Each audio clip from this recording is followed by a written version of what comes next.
8 ذوالحجہ کو احرام باندھ کر مکہ مکرمہ سے منا جائیں۔ منا پہنچ کر 5 نمازیں ادا کرنا سنت ہے، یعنی ظہر، عصر، مغرب، عشاء اور 9 ذوالحجہ کی فجر کی نماز۔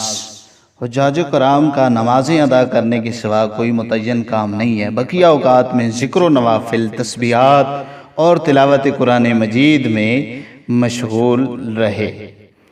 9 ذوالحجہ کو فجر کی نماز کے بعد سورج طلوع ہونے کے بعد منا سے عرفات کے لیے روانہ ہوں۔ عرفات پہنچتے پہنچتے دوپہر ہو جائے گی۔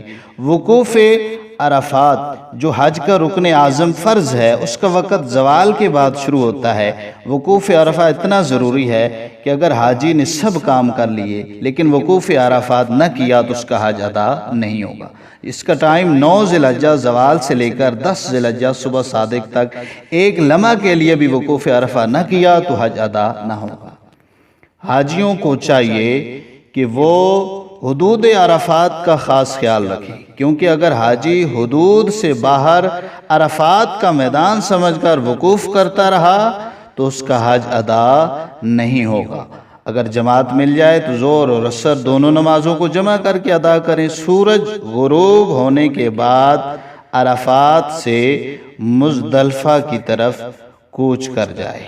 عرفات سے مزدلفہ کی طرف کوچ کر جائے اور مزدلفہ میں کھلے آسمان تلے رات گزارے۔